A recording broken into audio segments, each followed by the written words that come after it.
Roland Martin, host of Roland Martin, I think, Unfiltered? Yep. Wonderful. There you go. What were your thoughts on the debate last night? Obviously, you know South Carolina politics.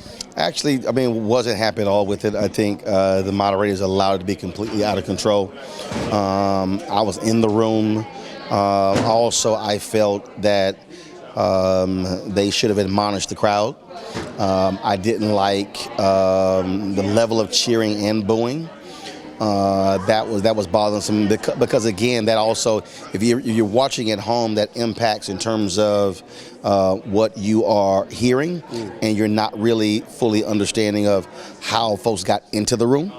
Granted, tickets were handed out to each candidate, but that also was an issue there. But also, and I felt that this being a debate that was with the Congressional Black Caucus Institute, I still felt that was not. African Americans were not properly centered in the debate. I felt there were a lot of issues that were completely lacking.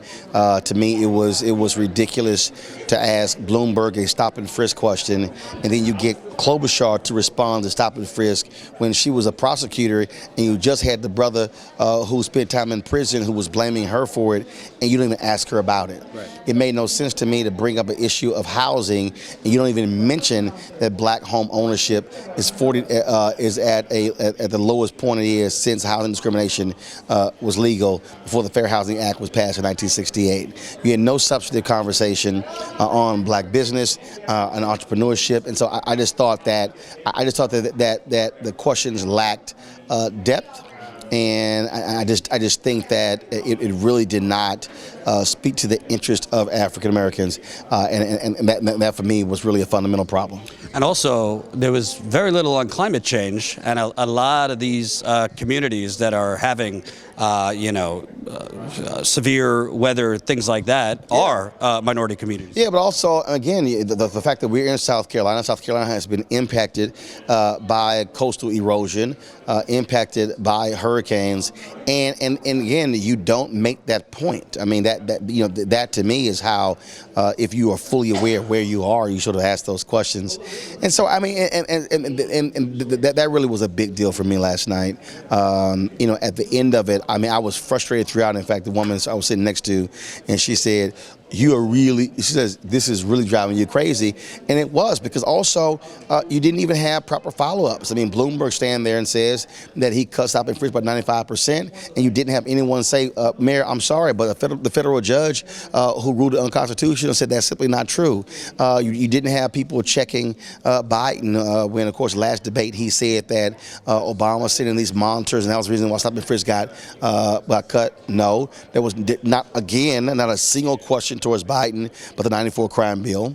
I mean, nothing, which also Sanders voted for, but you got to deal with it. I mean, so I was just sitting there, I was going, okay, are you missing all of this? Well, also, I found it stunning. I mean, there's a little more in the Washington Post, the New York Times, but Joe Biden's made statements in recent weeks that he was arrested in South Africa on his way to meet Nelson Mandela. And no one brought that up. I mean, it was crazy to me.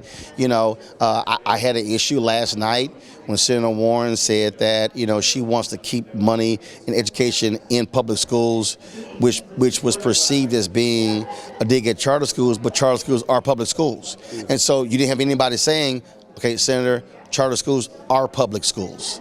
So when you say you want to keep the money in public schools, that's also charter schools. And again, somebody who is a charter school supporter, again, so I'm sitting there and I'm going, okay, can somebody, do a follow-up to actually push a candidate on an issue? I think when you look at the previous debates, I mean, I'll say this here. Out of all the folks who've hosted debates, ABC has been the best.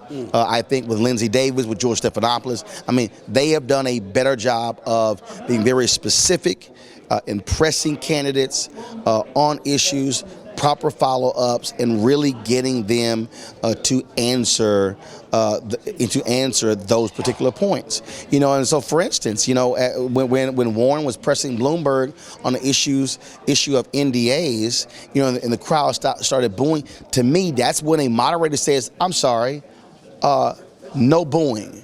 we need to understand this, because this issue of NDA is important for women who have had to deal with this, and then the NDA is used to actually silence them.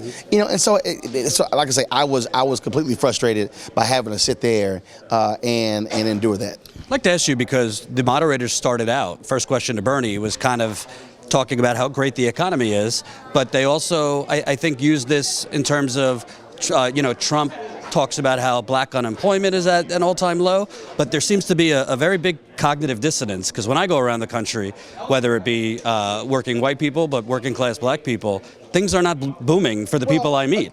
But see, again, no, that's why you have to define a great economy. And again, that's why it's a problem with the setup. So when you say it's a great economy, okay, what are the factors in terms of, you're actually saying that? Because the reality is, if you compared the growth of Obama's economy to Donald Trump's economy, Obama beats him. In the Obama economy, more jobs were created in under the so-called Trump economy. You talk about economy, but you got to say, okay, but what are the jobs we're talking about? Are they well-paying jobs? Are they seasonal jobs? Are they temporary jobs? Are they part-time? Exactly what are they? How many jobs are people? Right, and when you say this whole issue of, okay, this growing economy, you cannot use the stock market as a barometer for that when half of America doesn't even invest in the stock market. And that really was actually absolutely driving me crazy. And of course, you had Bloomberg, thankfully, mention the whole issue of the federal debt. Okay, but you didn't have anybody really pressing that. Republicans are always these fiscal hawks. Well, what the hell's going on with the debt? In terms of under them, and it just made no sense to me that, again, you did not hear. To me, the proper depth and context. So, like, for instance, when Biden was asked the question about, early on about his performance with black voters in South Carolina, it was this open-ended ass question. I'm like, okay, I'm sorry, but what's the question? To me, an open-ended question, well, how do you think you're doing among black voters? It's not a question. I mean, of course, he's going to say doing great. That's the horse race. It's like, what the hell is that? And that's what was just constantly just eating at me as I'm listening to these sort of open-ended ones just sort of thrown out. As a journalist, what do you think about it? It kind of irritates me. Everybody seems to be an accountant now when it comes to healthcare, education. Joe Biden didn't ask how we're going to pay for the Iraq War. Warren, Klobuchar voting for massive defense budgets. There's never conversation how we're going to pay for it. I'm not saying Bernie shouldn't account for how to pay for these things, but there's a lot of focus down to the penny, right, asking how we're going to afford these things, but not for war, tax cuts for the rich, any of that. Well, here's the deal. If you're going to ask that question, I mean, if you're a moderator, you've got to say, how in the hell are we going to pay for the $30 billion that Donald Trump has given in welfare to farmers because of his tariffs? It's $30 billion. That's more than the bank bailout. Okay? And like, even when I saw the Iowa debate, no one wanted to bring that up and say, okay, Iowans. So I love it when, every time I see Senator Claire McCaskill say some bullshit on MSNBC about, how people in the Midwest don't want handouts. And I'm going, what the hell have y'all been getting in the Midwest for more than half a century than handouts? A subsidy is a damn handout. And that, to me, is the silliness of it.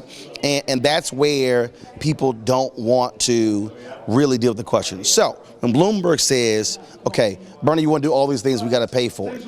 Well, then if I'm Bloomberg, that's why I say, okay, Senator Sanders, you want to get these things here. We know what the debt is, but what gets cut? And that's fine. That's perfectly fine with me, because you have to have that conversation. So the question is, are we going to cut $10 billion from the Pentagon? The reality is, in the last year of Obama's presidency, there was a study that was done that showed there was $125 billion in waste in the Pentagon. My whole deal is, Pentagon, you want to increase, get rid of the waste, there's your increase. Cut $10 billion from the Pentagon. You could cut $100 billion. Right. You could... No. But my point is, if you're going to press somebody on that, and you say, look, you got to either increase revenue or you got to cut. If you increase revenue and cut, you impact the deficit. But you got to say, okay, fine. What are we actually cutting? What are we doing? And so now you begin to have a real issue. Look, I had a radio show. People used to call and they were like, okay, I want this, and I would go, okay, then what gets cut? Then I would say, you're going to pay more taxes. No, I want to pay more taxes. I said, well, if you don't want to pay more taxes, but you want this over here, something got to give.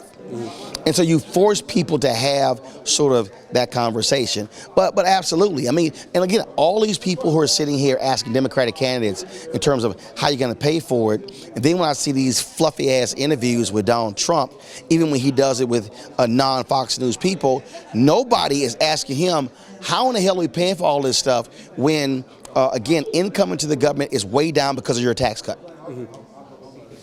How are we paying for that? Right. You know, and that for me is a problem I have with the sort of how we view this deal. But here's the thing that your audience has to understand. And this is what people keep totally overlooking. The reason you rarely ever hear public education come up in these debates, because the people who are asking the questions, their kids do not go to public school.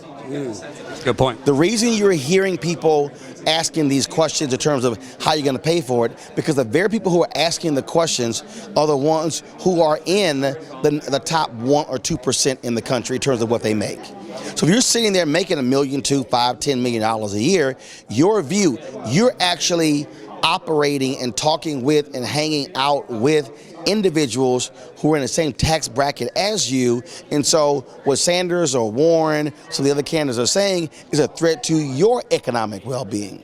That's why you have those type of questions. And the multi-billion-dollar corporate conglomerates that sign your paycheck. Right. I mean, and so, and that's the thing that you have to understand where it comes from. So that's why you're not going to hear somebody ask a question about how. Look, the debate that took place in Texas Southern University in Houston, literally right across the street. I'm talking about if you stood outside of TSU, look right across the street was the CUNY Homes public housing complex. Right. No one during that whole debate, not a candidate or even the moderators, said just outside the doors of this university is a public housing complex. And again, that to me is a perfect example of how you're not paying attention to sort of where you are. Gentrification, a very real issue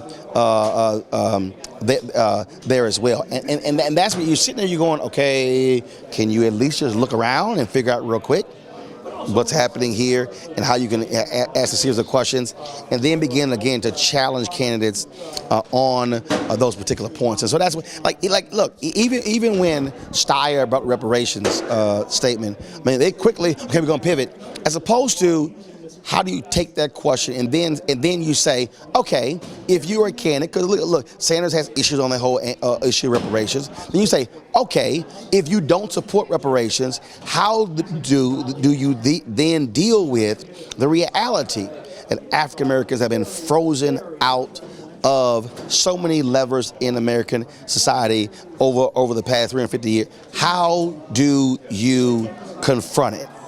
How do you do it? Here's the question. I go back to the New Hampshire debate. When Steyer brought the issue of race, there was a point there where Stephanopoulos could have said, you know what, let's pivot. He said, you know what, let's continue this conversation. Go right ahead. I sent George an email, and I was like, dude, thank you. That was somebody who's like, the hell with these preset questions. This is a fiery debate. No. Let's continue the conversation. And that, to me, I think is what is missing when you don't have when you don't have the, questions that go beyond the surface, and you're forcing people to say, no, I need you to answer this. I need you to answer it. Hope you enjoyed that last video. Hop on over to statuscoup.com where you can sign up for our email list and become a member for as low as $5 to $10 a month. Membership is how we grow. That's statuscoup.com/join. And remember, join our email list so we can grow the revolution with you.